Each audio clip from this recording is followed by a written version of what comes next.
This is the YouTube video player interface, which I'm sure you're aware you can find at youtube.com. I'm just going to run through this interface and point out anything that doesn't feel quite right or I think could use some improvement. So starting on the left, we have the main menu and the logo. I think the main menu is fine. It's a common icon.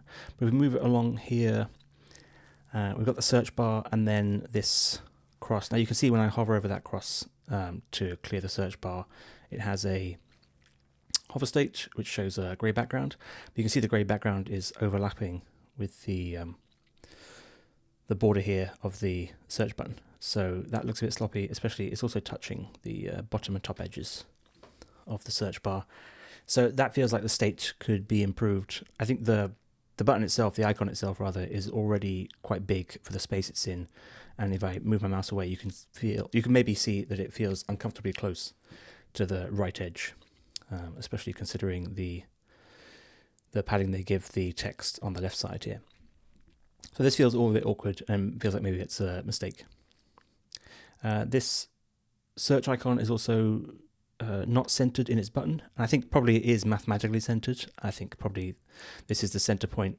If this search button were to be squared off, it would feel more centered. But because of the rounded corners here and this sort of pill shape, this feels like it's further to the right than it should be. So I think with some optical adjustment to the left, this would feel like it was more centered and therefore look more professional. One problem I have here, which is quite minor admittedly, is that this button and this interactive element in general has a border around it, and this button immediately next to it doesn't. And so they already feel different in terms of the priority, and maybe that's intentional because one is search with text and one is search with voice. But you'd think that Google would want to promote both of those things equally, especially with the latest improvements in voice search and AI, that sort of thing. So it feels a bit strange that this is not got a border. There are buttons down here that don't have borders, but they all sit next to each other. They all feel similar. They're a group essentially. So these two similar buttons not having similar visual styles feels off when they're sitting next to each other. But yeah, when I hover over this, you get the darker grey background of the button. But if I hover over this more icon on the far right here, it hasn't got a border in the first place, and it hasn't got a hover state. So it feels like there's some inconsistency here. Each of these buttons has a hover state, but this one doesn't. So that feels strange. This one has a hover state as well. It could be that these buttons are brought in from some sort of wider Google style guide, because this blue color is a bit different from everything else in the YouTube interface. Yeah, these feel a bit out of place, and I think that's probably because they are from a different system, but that's still not necessarily a great reason to make them inconsistent.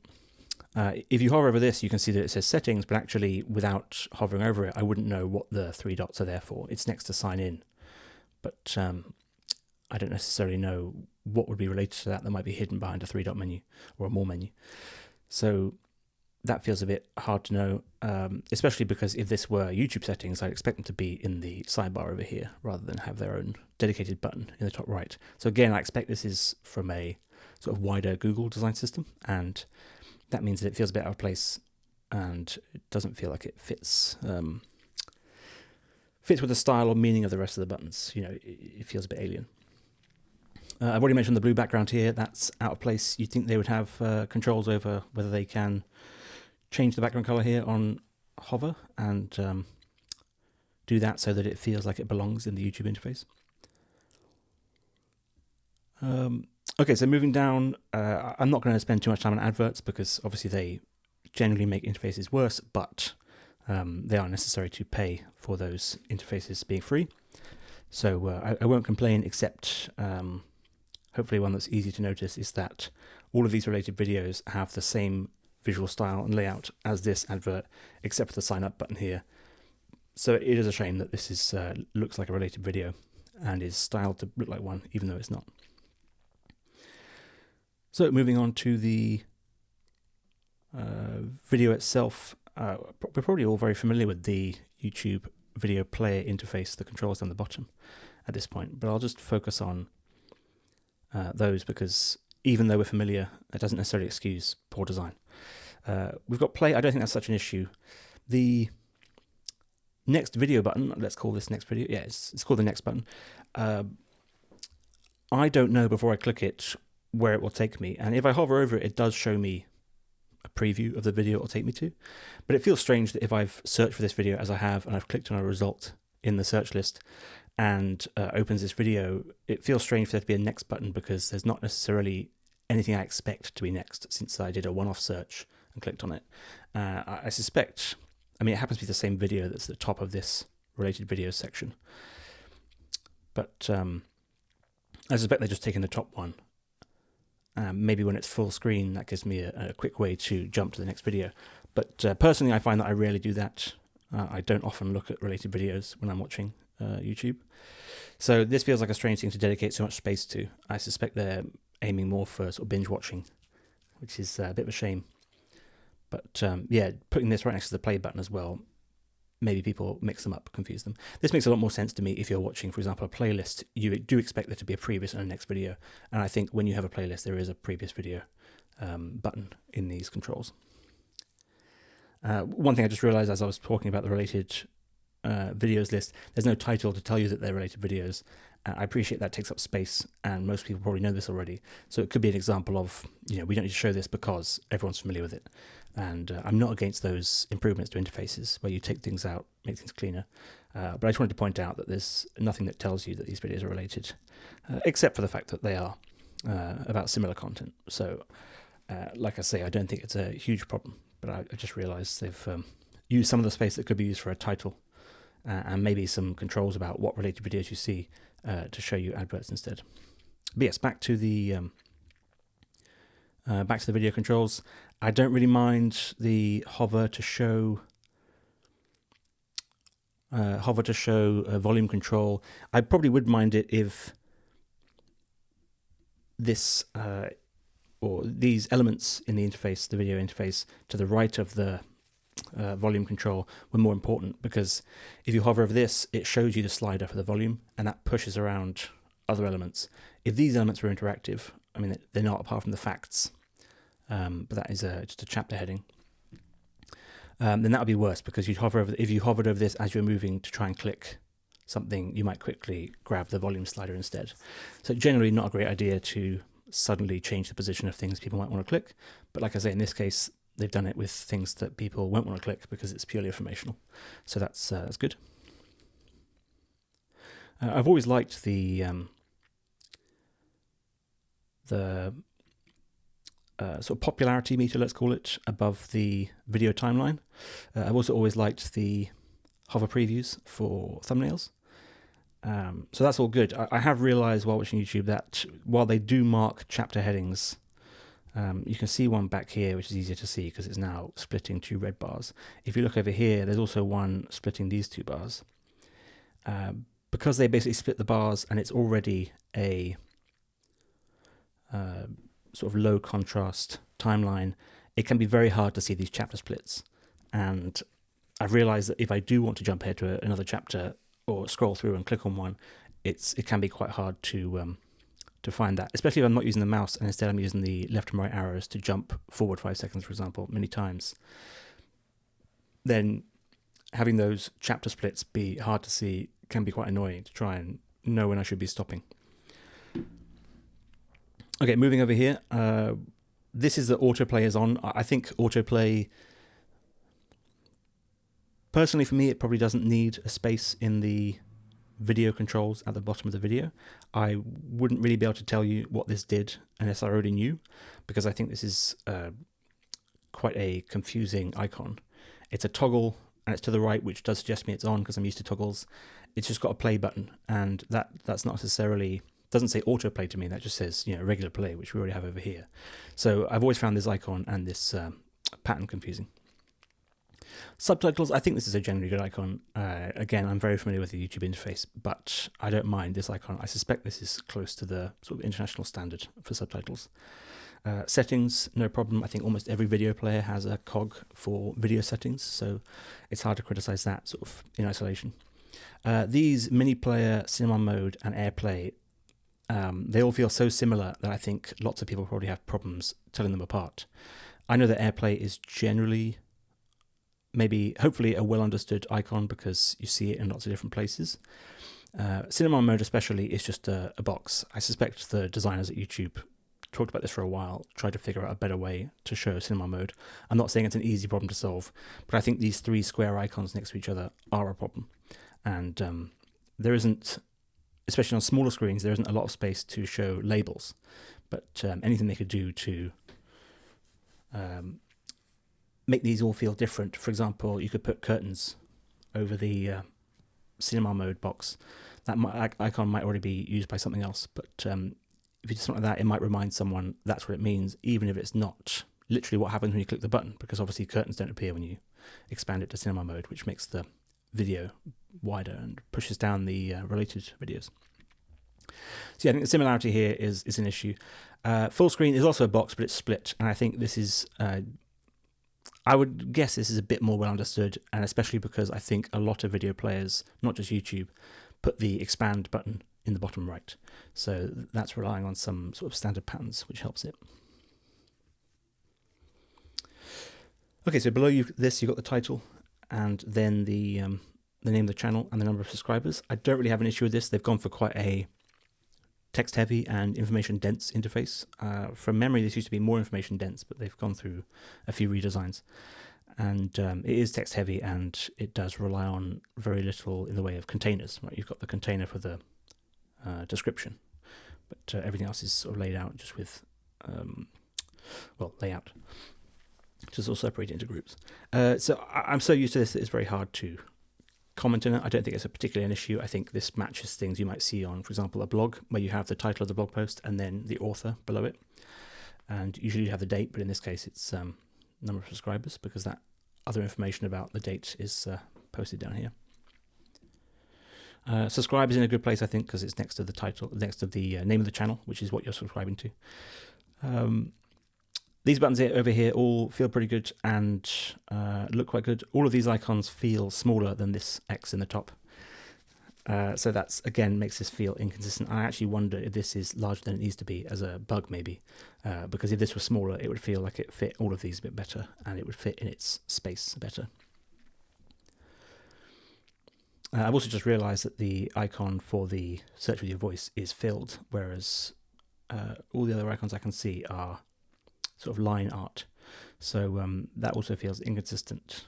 The cynical side of me wonders if they did that so that it would stand out more, because maybe they want to promote searching with your voice. But the sort of low contrast way they've designed this button makes me think that's probably not the case.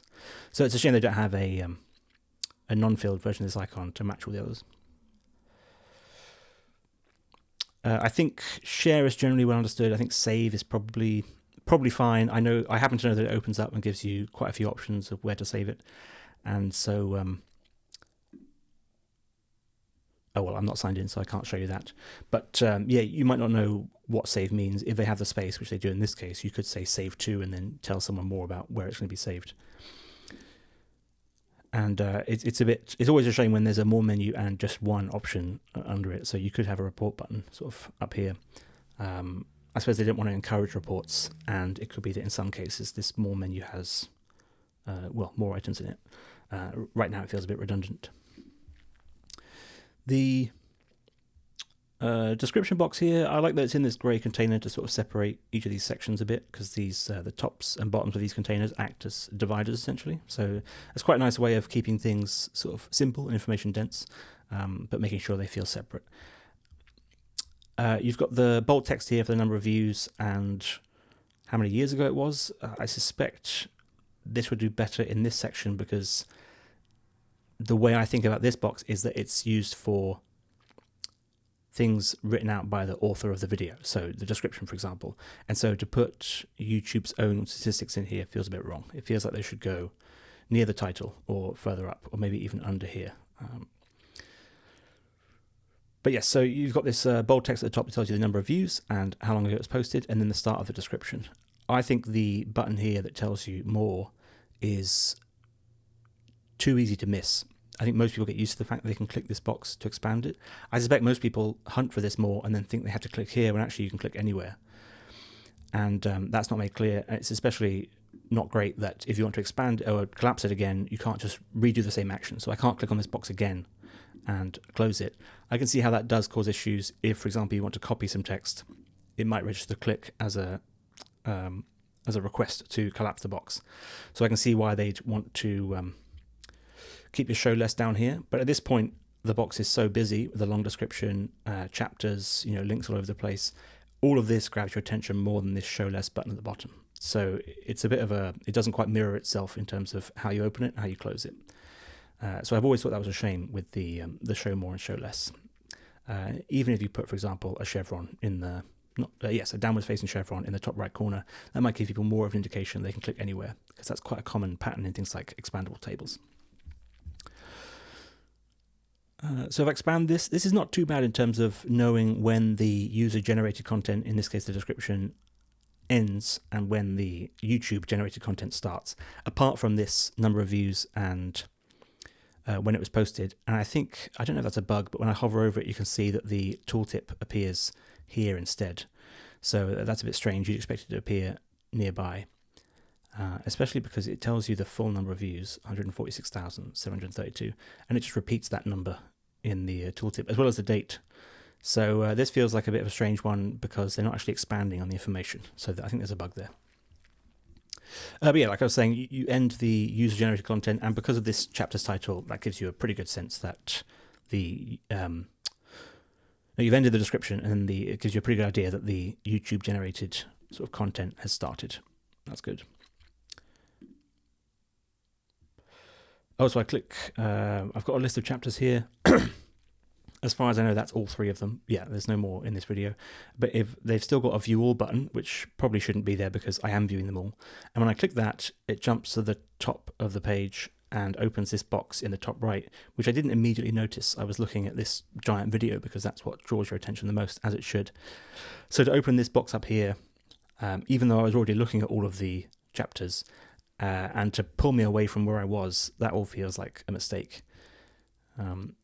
Maybe they expected the description to be shorter and therefore for these chapters to be higher up, and then you wouldn't be scrolled as far. But no, that feels a bit strange. Especially because that's not where chapters sit normally. I can't reopen that unless I go and find this button, view all, and click it. Okay, so if I click this arrow, I just had a suspicion. If I click the name of the chapter, it opens this box. I would have expected clicking the name of the chapter to take me to the chapter, especially because it says view chapter. Of course, when I'm watching the video, I'm already in that chapter if I can see this text. So that's all a bit confusing and maybe needs some more thought.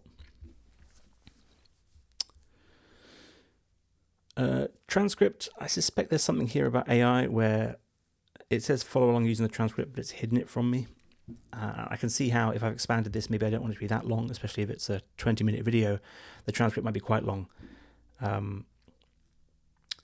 Okay, so again, it's a button that takes me to the top, and they're using this as a sort of a reusable space for interesting things, maybe, or helpful things while you're watching the video. So I can understand a bit more about that, because while you're playing the video, the transcript, I assume, will automatically update.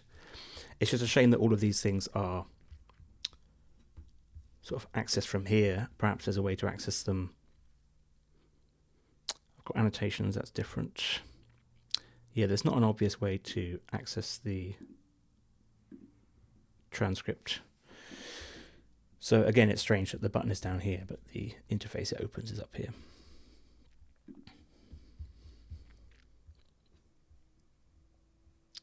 And then it repeats the channel title, which feels a bit redundant just because it's up here already. But I can see that they want to associate these links to that channel. Even stranger, there's a white arrow that appears here. That doesn't, because it's got a drop shadow, that feels like it's a completely different visual style from everything else, including the buttons it's related to, which makes me expect that this is an old button they haven't replaced because maybe everyone forgot it was here. Then you've got the license, which, I don't know why this huge gap is here, but that's minor. And then a show less button. Again, I'm not going to talk about these adverts, which is essentially what they are, although I have just noticed this this button also has a drop shadow, which sort of matches the one here, but the drop shadow on this button is heavier than the one here, and I think the icon's the same at least. So there's something strange going on there with shadow types and how these buttons aren't really don't really fit in. You've got comments. These basically scroll forever, so there's nothing else to see on the page. But that takes quite a long time to open. I don't know if you can see that. And also the animation sort of spreads out from where I click, but it does it choppily. So that either needs to be removed or fixed, because it just feels a bit like it's broken, and because it takes a long time to open, you think, yeah, maybe it is broken. And if you do think it's broken and click it again just because of how it's reacting, then it closes the menu, so that's not ideal. Also, this tooltip has words wrapped onto 2 lines, sort and then comment on a new line, which doesn't feel necessary because you've got plenty of space to put it on 1 line, so there's some sort of quality issues here. This doesn't feel particularly well aligned, so usually I'd align baseline for text, so the baseline of comments and the baseline of sort by, I'd usually bring those down, but this just generally feels too high. I might also, to make things feel more orderly, move sort by over here, but I understand that's a long distance to put between 2 related things. Add comment. I think this empty avatar is doing a lot of work, because this sort of divider, or the underline for the field, and the add a comment text is quite minimal and probably easy to miss. I don't know if, I can't remember if once I sign in it becomes a lot more obvious. Maybe they promote it more. But since this is helping people to sign in, you think this would be promoting itself just as much when you're not signed in.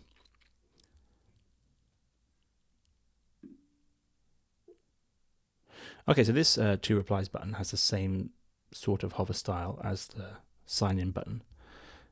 And I wonder if anything blue. Yeah, so this blue one also has a blue background. This one too. So when I said that this hover style feels out of place, it just feels out of place for the other things in this list and all of these buttons. Actually, once you get into these sort of blue buttons, you do get a blue hover background. So there is some consistency there.